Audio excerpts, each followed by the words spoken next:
What is up, you guys? It has been a while since I have last uploaded, and this has been for several very good reasons, as well as a hint of laziness, but here I am. Today I wanted to create a tier list as I quickly, hopefully, go through every NBA team's offseason. I have compiled a list of acquisitions and losses from each franchise, and we'll be going through them live in hopefully one take, although I've already had to do one edit, so hopefully we keep that close to one. I will be grading them all on a tried and true A, B, C, D, and F system. To give you guys a reference point, the middle tier of C is basically running it back with negligible moves to the roster. B is the team got better, and A is the team got way better. And then on the other side, D is the team got worse, and F is the team fell apart right before our very eyes. Now, a small handful of franchises in the league are actually trying to be bad, so I will be grading them relative to how I think their long-term future is. But for the most part, I'm grading these teams based on how this upcoming year or the next couple of years will be based on this summer's moves. Before we get started, please like the video. It really does help me out way more than I think you guys realize. Now, let us get going. This is a scriptless video. We're going to go in alphabetical order. We're going to start out with the Atlanta Hawks. I made some notes here, so if they're not perfect, please forgive me. But what I have written down in front of me is the Atlanta Hawks' key acquisitions is, of course, DeJounte Murray and Aaron Holiday. Their key losses are Danilo Gallinari and Kevin Huerter. Gallinari and Huerter were two guys who played significant minutes for them, but neither of them were really focal points in the offense. DeJounte Murray is going to tear it up with Trae Young and John Collins. That is going to be extremely fun to watch. They finally have a second point guard who can truly take the pressure off of Trae Young, which is going to be awesome. And he is a great perimeter defensive player, and he's young, and he's already a proven all-star. He is someone who could be a defensive player of the year, all-star, and if the cards go right, he could heck even compete for an MVP if the Hawks are really good. Trae Young is going to be the offensive firepower, and John Collins is going to be awesome. Aaron Holiday is an under-the-radar move that probably most people don't bring up when they talk about the Atlanta Hawks offseason, but Aaron Holiday is a good point guard. He should have been the Phoenix Suns' backup point guard in the playoffs last year when Cameron Payne was stinking it up. So they got a steal there. I'm going to give the Atlanta Hawks an A. They got way better. Next up, we have the Boston Celtics. Their key acquisitions were Danilo Gallinari. It didn't take too long to find out where he went, and Malcolm Brogdon, whereas they lost pretty much just Daniel Tice. Now, Gallinari is not much, and Brogdon has been better. So what's going on here? The Celtics were a really good team last year. These two guys are not necessarily going to move the needle a lot, but they are two guys who I think can average double-digit points and do it relatively effectively. Now, we've seen Brogdon be a borderline all-star, put up close to like 20 a game efficiently, but we've also seen him be chronically injured and extremely inefficient. So I really don't know what we're going to see here. The point guard position has been Boston's biggest weakness ever since they lost Kyrie Irving. I know Marcus Smart was just the defensive player of the year, but I do not consider Marcus Smart a good starting point guard. I consider him a very good role player defensively, but he's such a negative on offense. I know they could do better. Brogdon might be that. Now, Gallinari, not much of an improvement to what they had previously. Is that even better? I don't actually think it's much better. Daniel Tice was an important piece to their regular season success. We didn't actually do a whole lot in the postseason, so I guess they thought he was expendable, especially with Al Horford improving so much. So all in all, I'm going to say the Celtics got better because they definitely added good scorers, and Brogdon's a good defensive player as well. So I'm going to give them a B. They got better. The Brooklyn Nets are next, and man, they've had quite the offseason. As I'm recording this, they still have Kevin Durant and Kyrie Irving. Now, Durant does not want to be there. Irving, I don't know if he wants to be there. I don't think Irving wants to be there. They're kind of holding it together. You know, Sean Marks is laying down the law and saying, I'm not trading Durant just because he's asking for it. I want a good deal, and there just really isn't any good options available. So I think they're just going to have to run it back with Durant and Irving. Their acquisitions were TJ Warren and Royce O'Neal. Their losses were Andre Drummond, Goran Dragic, Bruce Brown, and LaMarcus Aldridge. Although Aldridge is still technically a free agent, they might bring him back. Warren is a very good offensive scorer. Now, how else would you score? Warren is a very good offensive player is what I should say. I think he might be one of the best finishers underneath the rim in the entire league.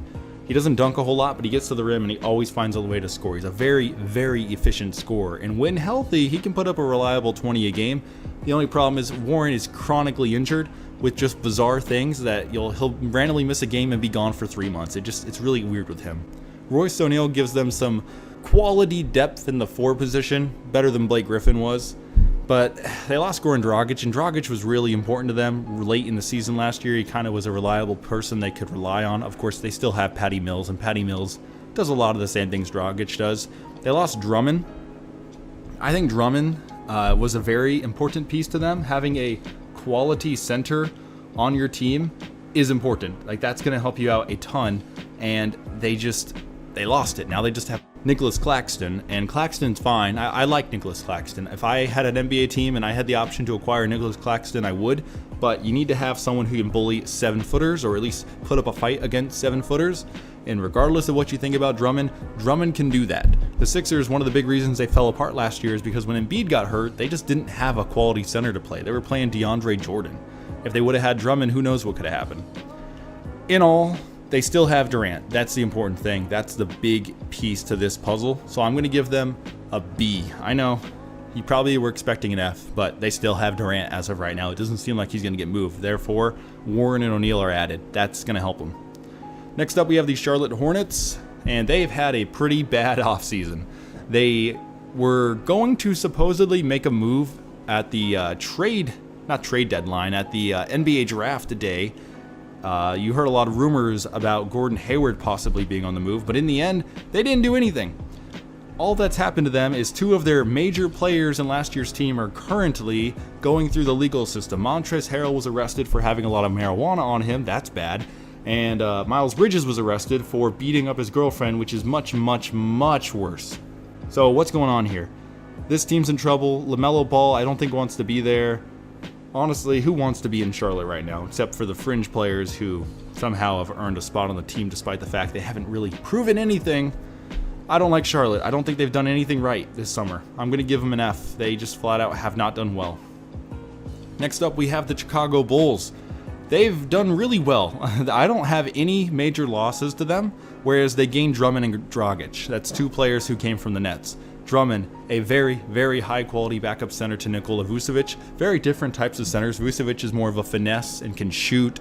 He's a big body. He can rebound, but he's much more of an offensive guy, whereas Drummond is more of a rebounding center who plays around the rim. And then also Dragic. Holy cow, he signed a 1-year minimum deal. Dragic is better than a minimum deal. He will score efficiently. He could give you 10 points a game off the bench with like 3 or 4 assists. That is really, really impactful.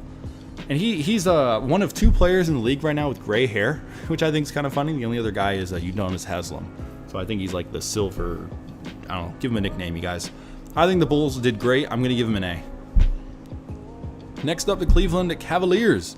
So their only loss I have written is Colin Sexton, although I do think Sexton is going to eventually be re-signed because he's still holding out. But I just don't think any team is going to give him a big contract. I don't see how that can happen unless some big sign-and trade that no one is predicting comes through. So they're probably going to bring back Sexton to run alongside Garland again. They also have Ricky Rubio again, because technically they traded him last year, but he didn't play with the Pacers, and then he signed as a free agent with the Cavs, so that's kind of funny how that worked, or maybe he was traded. I don't know. If I'm wrong about that, tell me, but I know he's on the Cavs now. Raul Neto is a perfectly good backup point guard. Robin Lopez is still in the NBA. He's going to be one of their backup centers, and then their number 14 overall pick, he's in the lottery, that's why I bring him up. I think how you say it is Ochai Agbaji, or Ochai Agbaji. I don't really know a whole lot about him, but he's a lottery pick, so he's supposed to be pretty good. I think the Cavs got better right around the edges. They had a good team last year. Everyone's going to be a year older, which as a young, talented team, getting a year older is good.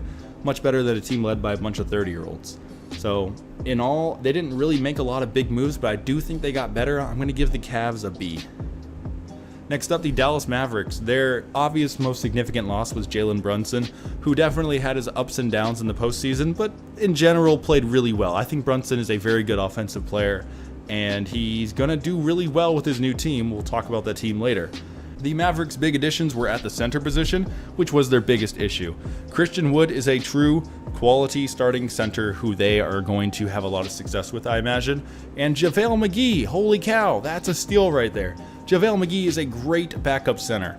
Having Wood and McGee is way better than running Dwight Powell and, gosh, who else did they have? Now, I like Kleba, but Kleber's more of a 4. So they really didn't have, I guess they had Boban, but they didn't play Boban. So what did they even have as their centers? That was their biggest problem in the playoffs. Now, though, they have Wood and McGee. I think they're going to be better. Of course, they lost Brunson, so are they going to be much better? I'm going to give them a B. I think they got better. Luka Doncic is another year older, another year wiser, and their center depth has improved. Next up, we have the Denver Nuggets.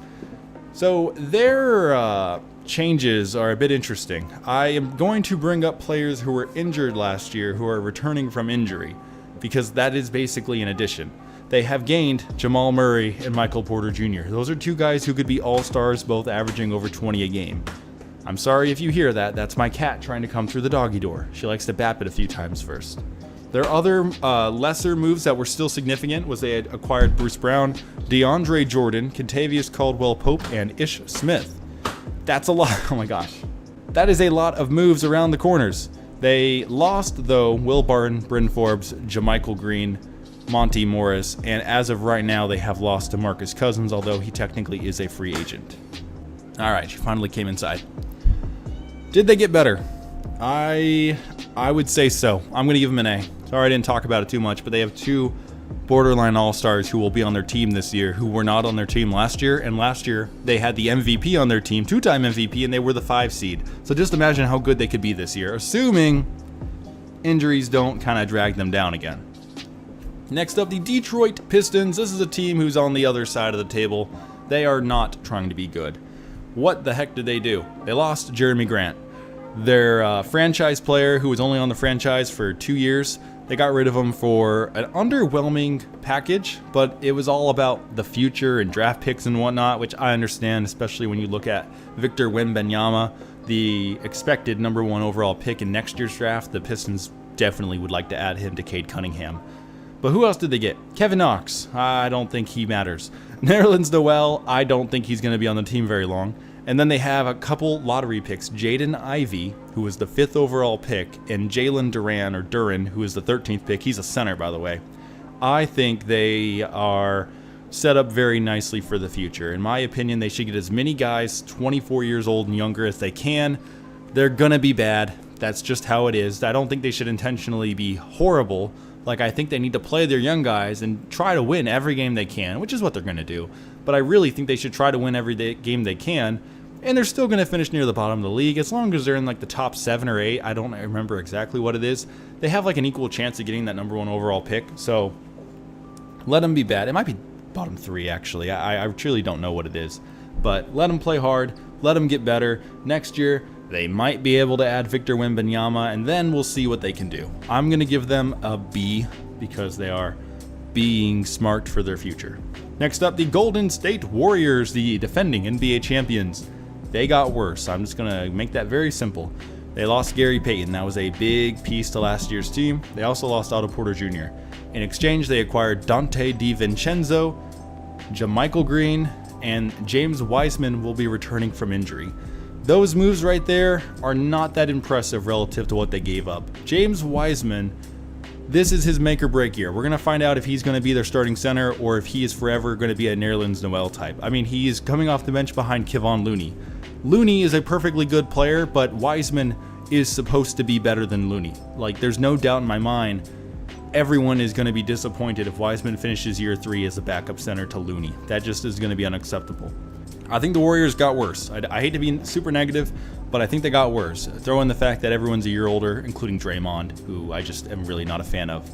I'm going to give them a D.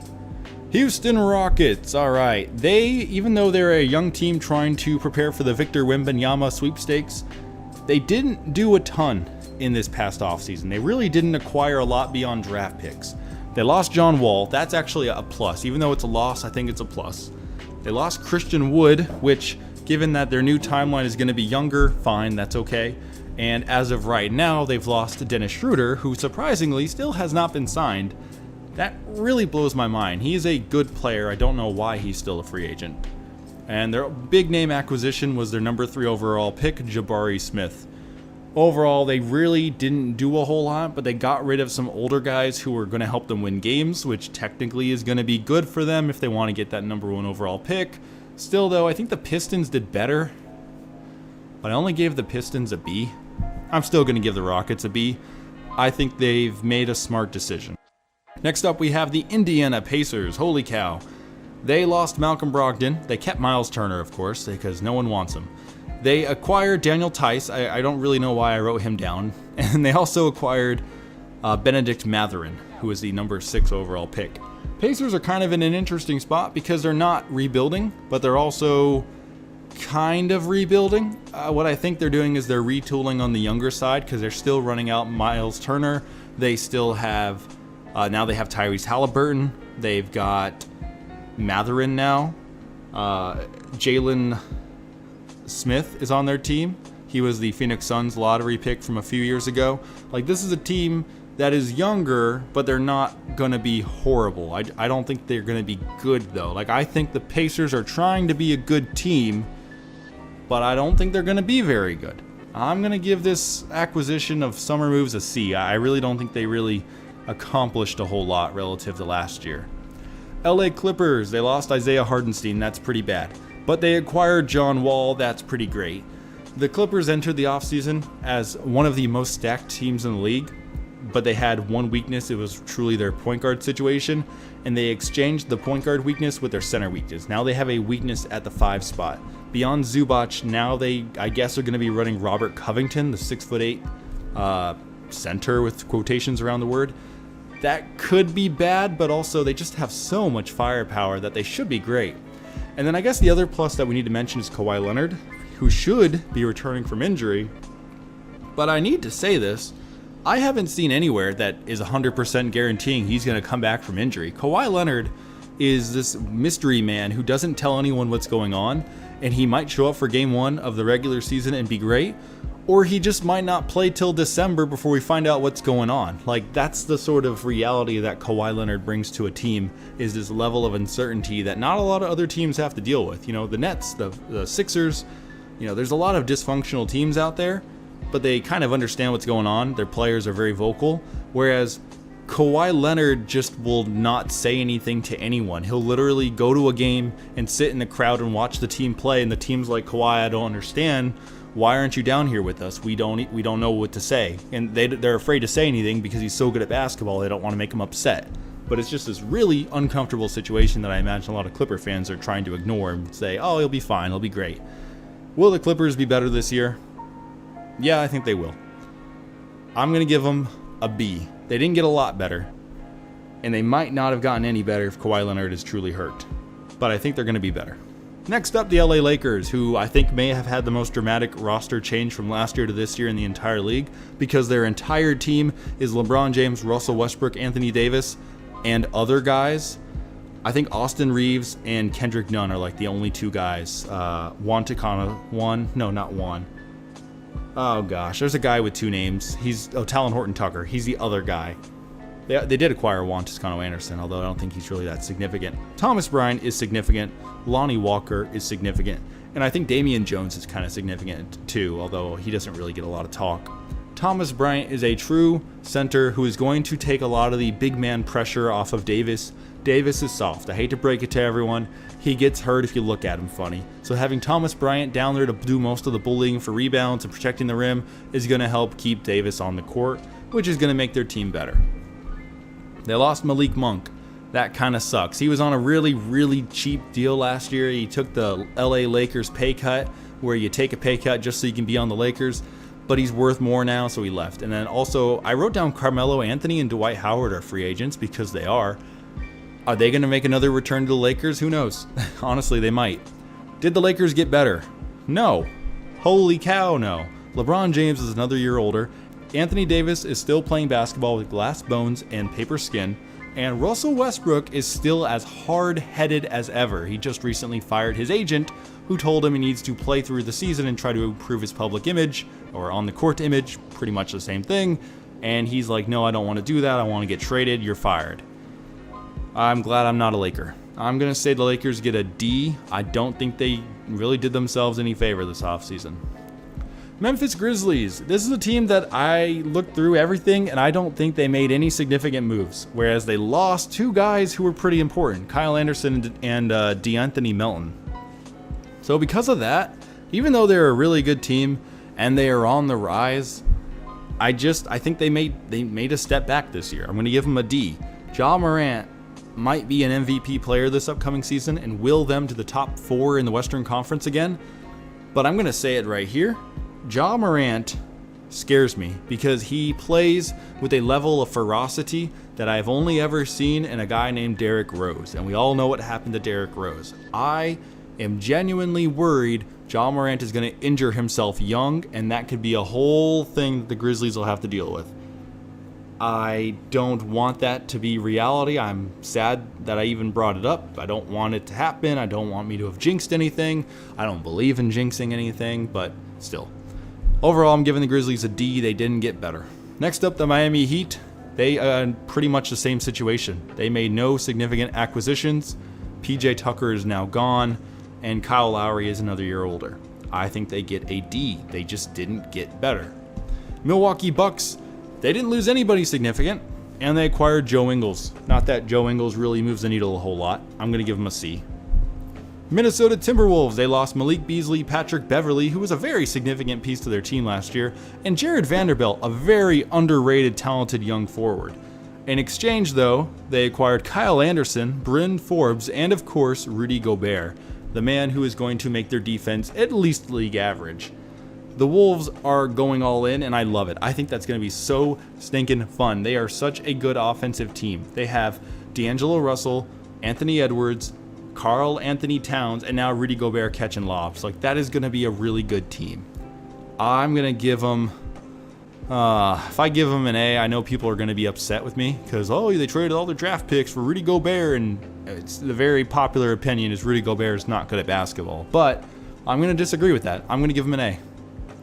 Next up, we have the New Orleans Pelicans, who now supposedly have a healthy Zion Williamson. That's awesome. They also have a guy, the number 8th overall pick, named Dyson Daniels, who I know nothing about. I think the Pelicans are going to be a great team this year. CJ McCollum, Brandon Ingram, Jonas Valanciunas, and a theoretical healthy Zion Williamson is one of the best 4 in the NBA. I don't know if you can go 4 deep and beat that anywhere else in the league. That is a really, really good team. They are going to be fun to watch. I'm giving them, they didn't really acquire anyone, so I feel like it's a bit of a stretch to say they got an A because, Zion could return and not be what he was in year 2 or better. He might be slower and injury prone. So I'm going to give him a B, but I think they're going to be good. Next up, the New York Knicks. Their big acquisition, obviously, was Jalen Brunson. They also got a good backup center who might end up being their starting center, Isaiah Hartenstein. And then they lost Kemba Walker. That's a plus. Nerlens Noel, doesn't matter. And Alec Burks, honestly, doesn't really matter. I'm giving them... Oh, boy.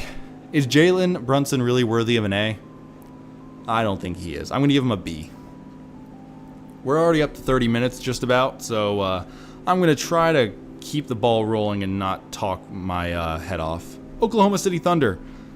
Obviously, their thing is they're hoping for the future. They acquired the number 2 overall pick, Chet Holmgren, as well as the number 11 pick, Ousmane Dieng, I think that's how you say it, and the number 12 pick, Jalen Williams.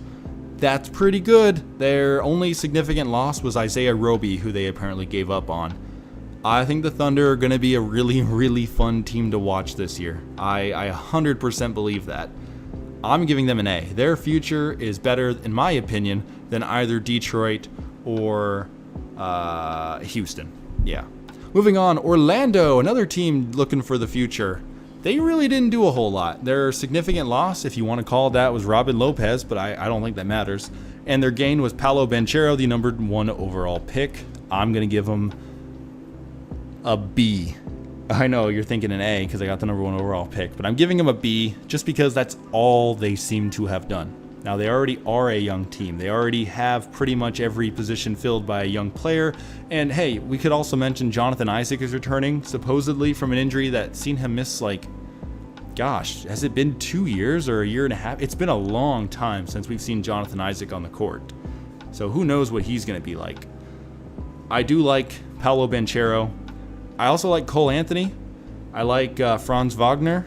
I like Wendell Carter Jr. They have pieces on this team who I really like, who are only going to keep getting better. So that's why I'm giving them a B.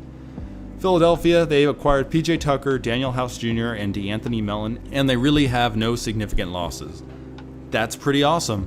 I don't like how much money they gave to James Harden after he completely wet the bed in the playoffs, but maybe his hamstring was acting up or something. I don't know. How many years has it been with his hamstring? When's he gonna?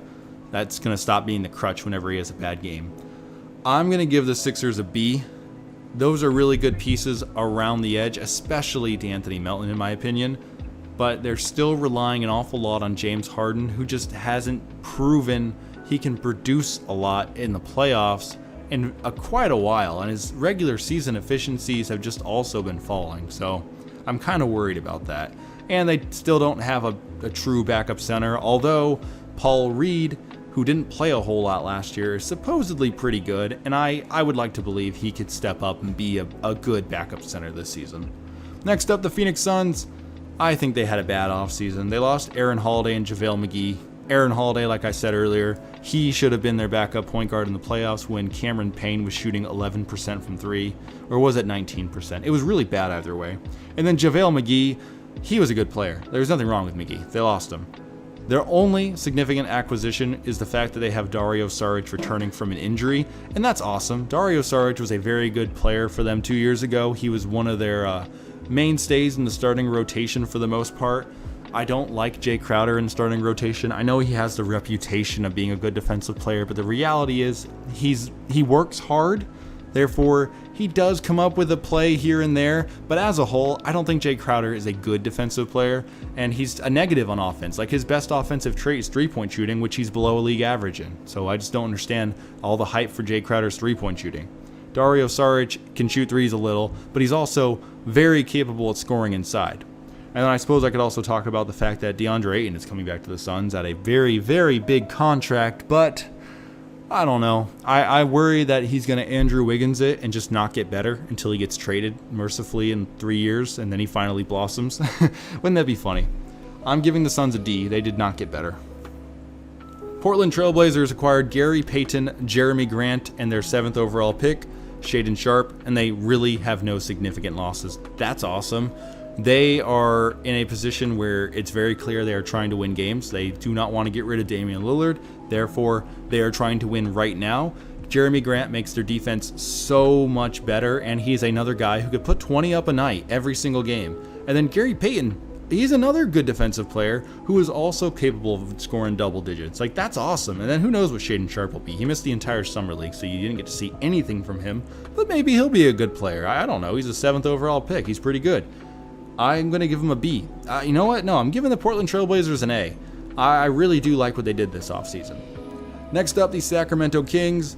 They did some things. They got rid of Dante DiVincenzo and Damian Jones, and they acquired Malik Monk, Kevin Huerter, and their number 4 overall pick, Keegan Murray. I think that's a positive. They have De'Aaron Fox, they have Domantas Sabonis, they have Harrison Barnes. Malik Monk is going to be an excellent shooting guard next to that team, and Kevin Huerter is going to be an awesome backup, like, point guard shooting guard combo. That's going to be awesome. Are the Kings actually going to fight for a playoff spot for the first time in my entire time watching basketball? I don't think so. I think they got better, but I think the West is just still too stinking good. But hey, I'm not here to predict that. I'm just here to talk about whether they got better or worse, and they did get better, so I'm going to give them a B. We're down to the final 4, you guys. Thank you for sticking with me. Time for the San Antonio Spurs. All right, they got rid of DeJounte Murray, who was their best player by about a mile, and they got rid of Lonnie Walker, who is a promising young player. They acquired Isaiah Roby and their number 9 overall pick, Jeremy Sochan, or Sochan? Sokan? I don't know. They're trying to win the Victor Wembanyama sweepstakes. Was that a smart thing to do? My brother kind of described it to me. He said they would rather have the 15% chance of getting Victor Wembanyama than have a 25-year-old all-star DeJounte Murray. That's the decision that they made. That's kind of scary. I mean, how much faith is being put into Wembanyama? You know, he still has a whole nother year of playing basketball before he gets drafted. But hey, Spurs, they're putting all their eggs in that basket, and then they're going to make a parachute, and they're going to throw it off a cliff, and they're hopefully not going to break any eggs at the bottom. That's my analogy I just came up with for this regular season. I'm going to give them... I just don't like the fact they got rid of DeJounte Murray. I don't think that was good, but it does increase their likelihood of getting that number 1 overall pick because DeJounte Murray is so good. Heck, I'm going to give them an A. They're not going to be good. Therefore, they have a really good chance of getting Wembanyama. So, way to go, San Antonio. In the direction of getting worse, you did really well. Next up, the Toronto Raptors, who didn't really lose anybody. They put their foot down and said, we are not giving up Scotty Barnes for Kevin Durant or Russell Westbrook or other guys. They were going to stick it out with him, which maybe was a bad decision. I mean, what are the odds of Scotty Barnes turning into a Kevin Durant type player? I think his odds of being extremely valuable while young is way higher. But they did acquire Otto Porter Jr. That was kind of their only significant move. I don't like their center rotation. I think they could have a better shooting guard, although they have Gary Trent Jr., who I do really like. I still think they could have got better players. There were better players out there they could have chased for. I'm going to give them a C. Yeah, it's a C. They kind of just didn't get anywhere. I don't think Porter Jr. moves the needle at all. Next up, the Utah Jazz, who lost Rudy Gobert, as well as Daniel House Jr., Royce O'Neal, and currently still do not have Hassan Whiteside, who's a free agent. They gained Malik Beasley, Patrick Beverley, and Jared Vanderbilt. I don't know what Utah is doing, and I don't think they truly know right now either. I think they are trying to get rid of Donovan Mitchell and properly blow the team up so they can enter the Victor Wembanyama sweepstakes. But as it stands right now, they still have Donovan Mitchell, and I've read some reports that say he's not likely to get moved anytime soon because there's been some stalling in the trade talks. Donovan Mitchell for Kevin Durant gets really complicated because of the presence of Ben Simmons, who I didn't even mention earlier, but he's technically on their team and might play this year. Utah. I mean, as long as they have Donovan Mitchell, they're trying to win. And losing Rudy Gobert for some role guys is not going to help them win. They're going to get a D. And the final team to talk about, the team that you waited all this time to hear about, surely, was the Washington Wizards, everyone's favorite team. They lost Thomas Bryant, Kentavious Caldwell-Pope, Raul Neto, and Ish Smith. They gained Will Barton, Monty Morris, Jeremy Sochan, the number 9 overall pick. And now I'm realizing the Spurs, I also wrote down, acquired Jeremy Sochan. So he must have been traded on draft night. So I don't know what team he's on. So if you already wrote your comment and hit enter about me being wrong about the Spurs having Sochan, please go down to your comments and remove it if I turn out to be wrong, because I am acknowledging it right now. Basically, though, the thing that I gotta mention is they gave the fattest contract ever in NBA history to Bradley Beal, who's in his 30s, and it also has a no trade clause. I don't know what the heck they're doing. That is an absurd deal. Oh my goodness. They're going to be better this year, I think. Maybe. Honestly, I don't know if they're going to be better this year, but I know they're going to be kicking themselves in the butt for making this move.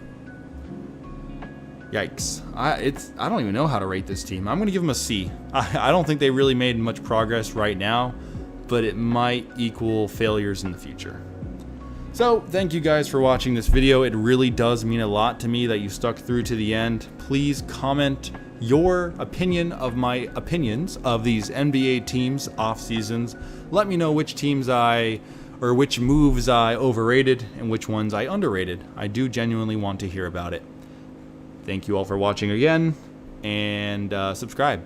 I don't know if I said that. I will see you all next time.